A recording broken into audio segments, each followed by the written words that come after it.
할렐루야 샬롬 하고 우리 인사합니다. 할렐루야 샬롬 샬롬 샬롬 샬롬 샬롬.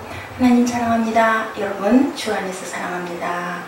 오늘 신명기 9장 22절에서 29절로 우리 함께 합독했습니다. 희망의 뿌리 믿음입니다. 희망의 뿌리 믿음. 희망의 뿌리 믿음은 어떤 것인가 우리 함께 은혜를 나눠보도록 합니다. 우리나라의 40명씩 자살하는 OECD 국가 중 11년째 자살률이라는 불명예를 안고 있다고 합니다. 한국인은 한 해에 14,000명씩 스스로 목숨을 끊고 38분마다 1명꼴로 죽고 있다고 합니다.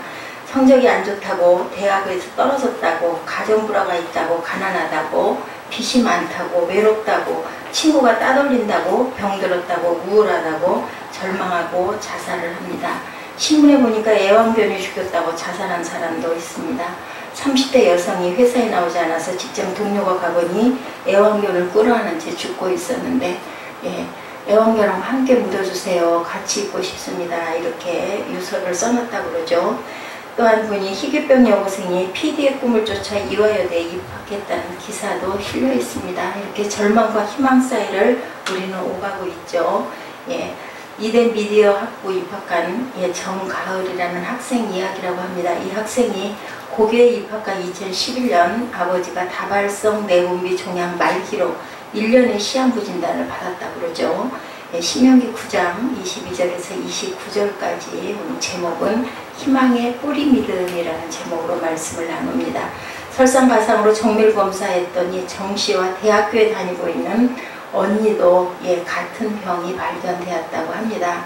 가장인 아버지가 떠나고 학업을 마쳐야 하는 언니는 자신보다 병이 깊어서 이제는 결국은 자신이 가장이 되어야 한다라는 생각이 들어서 대학 진학을 모두 포기하고 취업을 했다고 그러죠. 근데 죽기 전에 못 먹는 밥보다 못 먹는 꿈이 생각난다라는 글귀를 보고 더 늦기 전에 꿈을 향해 나가야겠다고 다짐을 하고 병원과 재수학원과 독서실을 오가며 닥치는 대로 공부를 했다고 합니다.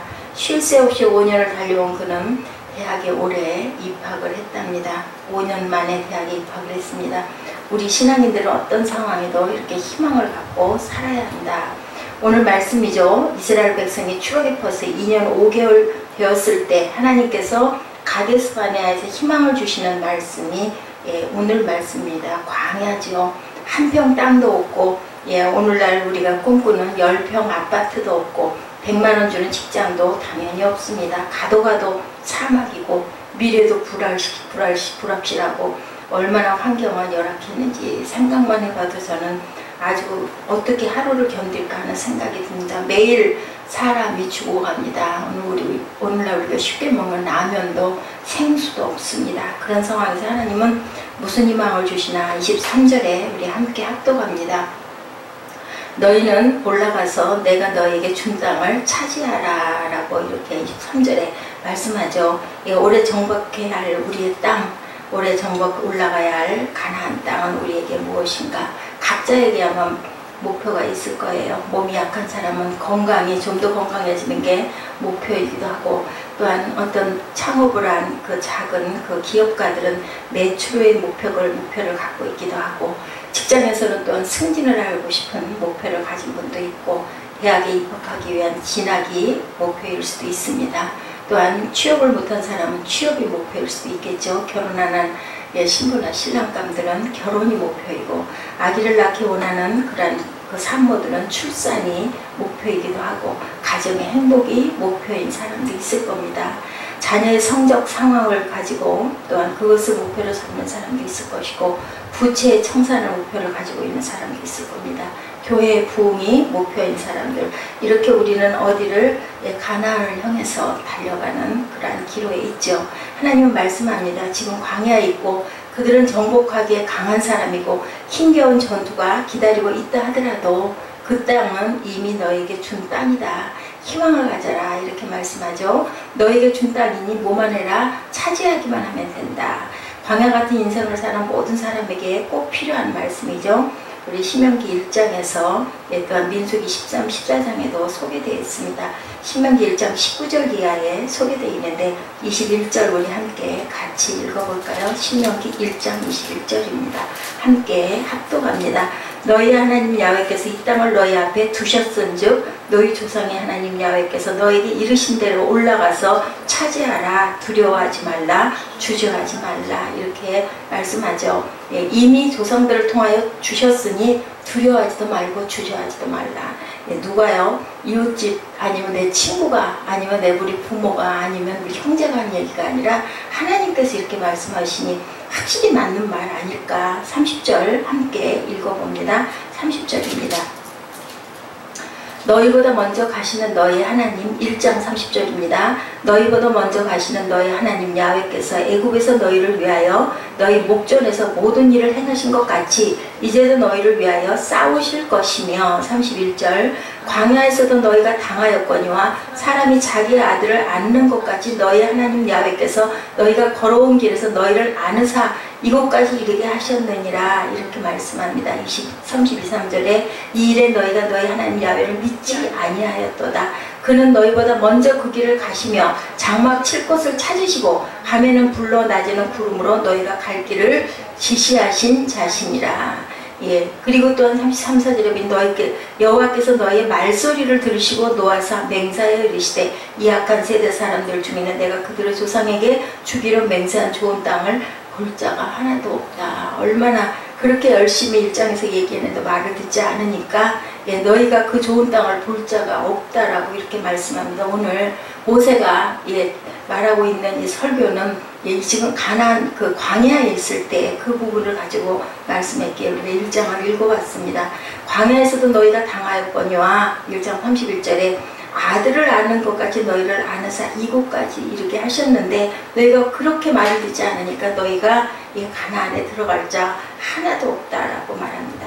심리학자로 희망에 대해서 채비화를 시도한 미국 캔자스 대학의 심리학자였던 락스나이더는 대학 신입생들을 대상으로 희망의 크기와 그 전에 수능 점수 그리고 대학 생활에서 학점, 졸업 후 성취 정도 등을 조사했다고 합니다. 그 결과 학생들이 대학 생활에서 좋은 점수를 받고 잘 적응한 자를 예측하는 것은 수능 점수보다 그 사람이 가지고 있는 희망의 크기였다라고 이렇게 조사 결과가 나왔다고 합니다. 우리가 항상 희망을 잃지 말아야 되겠죠.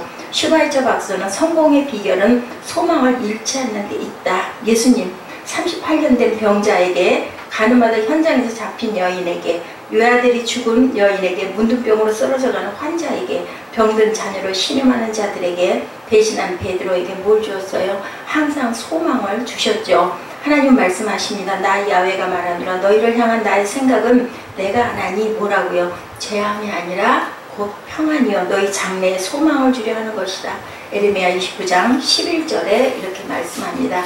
그런데 이스라엘 사람들은 그 땅을 차지하지 않고 원망하고 불평하고 낙심하죠. 23절에 보니 야훼께서 너희를 가데스 바네아에서 떠나게 하실 때 이르기를 너희는 올라가서 내가 너희 준 땅을 차지하라 하시되 너희가 너희 하나님 야훼의 명령을 거역하여 믿지 아니하고 그 말씀을 듣지 아니하였다라고 이렇게 말씀하죠. 아까 우리가 읽어본 신명기 1장 32절에도 같은 말씀이 있습니다. 이래 너희가 너희 하나님 야훼를 믿지 아니하였도다.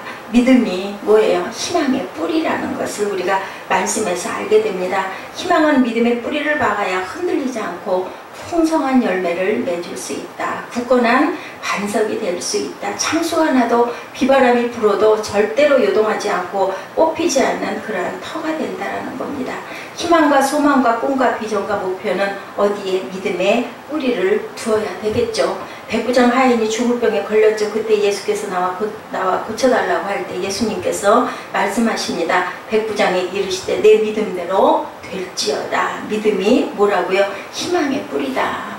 예, 나았으면 좋겠다라는 그 희망의 뿌리를 가져야 나을 수 있겠다는 거죠. 너의 믿음대로 되라. 마태복음 9장 17절과 31절에도 눈을 뜨는 희망을 이루기 위해서 뭐가 필요하다? 믿음이 필요하다.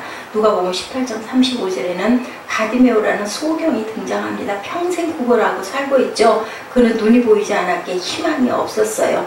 예, 그랬을 때 예수님은 내 믿음대로 될지어다. 희망의 뿌리는 믿음이라는 것을 우리가 알 수 있죠. 누가복음 7장 48절에서 50절에 유명한 옥합을 가지고 나온 여인에게도 내 믿음이 너를 구원하였으니 평안히 가라 라고 말씀합니다. 귀신 들린 딸을 가진 어머니에게도 마태복음 15장 28절에 여자야 내 믿음이 크도다 내 소원대로 되리라.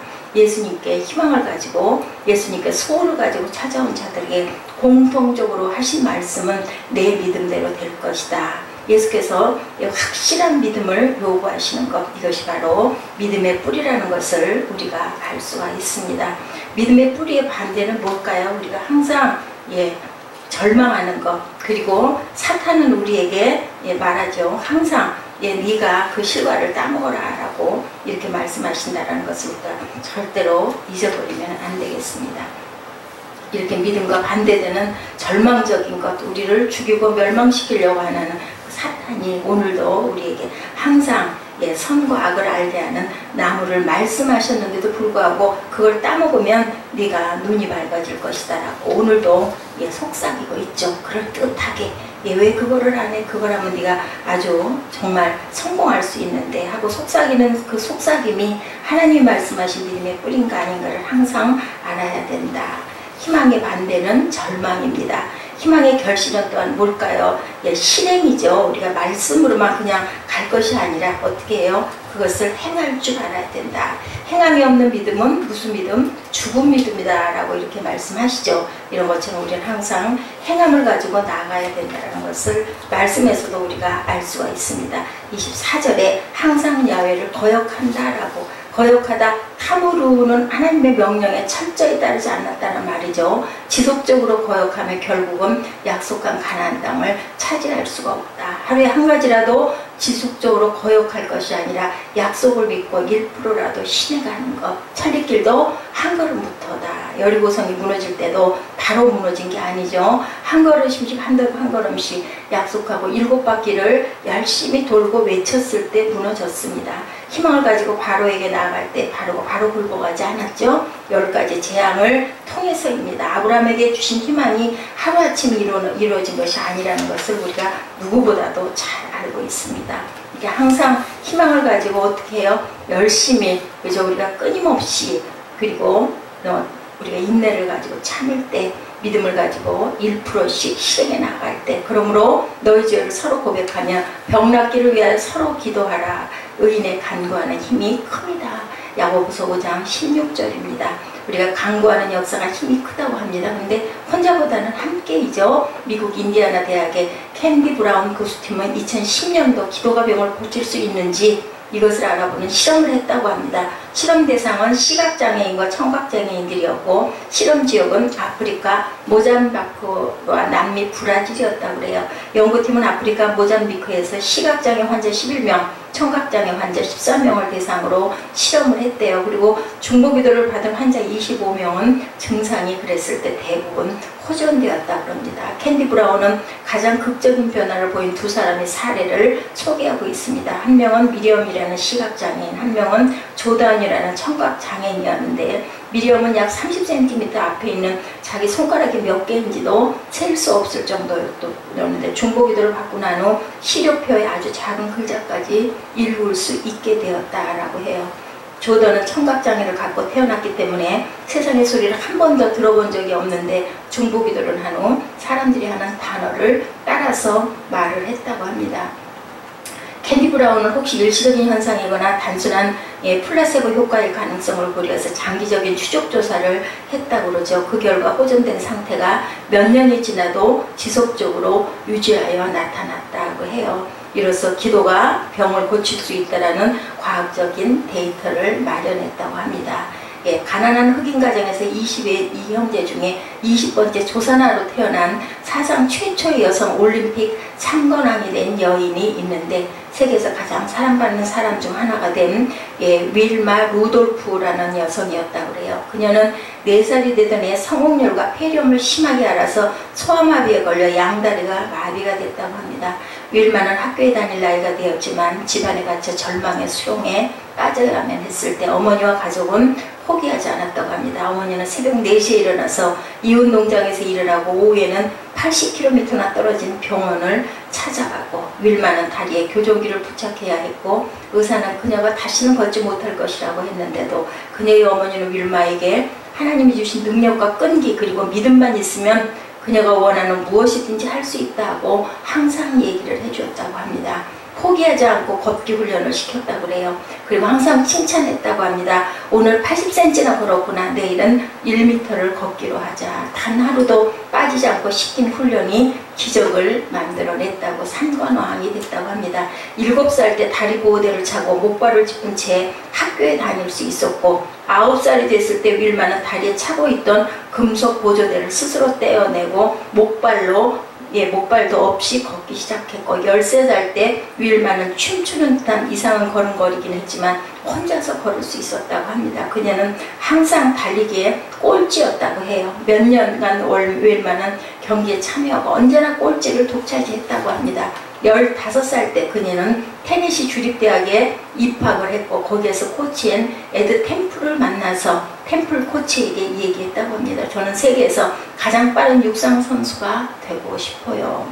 그의 소원대로 1956년 16세가 된 윌마는 호주에서 열린 올림픽에 출전하여 400m 계주에서 동메달을 따고 4년 후 20살이 된 윌마는 로마 올림픽에서 100m 경기에서 세계 신기록을 세우고 200m, 400m 계주에서 우승을 해서 사상 최초로 여성 올림픽 3관왕이 됐다고 합니다. 그런데요, 이렇게 되기까지 얼마나 많은 고난과 어려움과 눈물과 피와 땀과 그저 넘어짐이 있었을까 하는 생각을 우리가 해봐야 된다는 거죠. 어머니는 일찍부터 나에게 강렬하게 원하기만 하면 무엇이든지 이룰 수 있다라는 믿음을 주셨어요. 믿음을 가지는 것은 인생의 날개를 다는 것입니다. 믿음은 현실의 한계를 극복하게 하고 미래를 밝은 눈으로 보게 만듭니다. 이 여인의 고백입니다. 믿음은 힘이 있어 절망의 소망을 불어넣고 죽음을 생명으로 바꾸어 버립니다. 성경은 믿음은 바라는 것들의 실상이요 보지 못하는 증거라고 했습니다. 라고 고백했다고 그래요. 예, 우리에게 주어진 가나안 땅, 각자에게 가나안 땅들 있죠. 하나님이 주시겠다고 약속하고 계십니다. 그래서 희망의 뿌리는 믿음이고 희망의 사역은 불신이다. 그리고 희망의 결실은 실행입니다. 믿음의 뿌리를 받고 풍성한 결실을 맺는 저와 여러분 되시는 2016년 하반기 되시기를 주님의 이름으로 축복합니다. 기도하시겠습니다.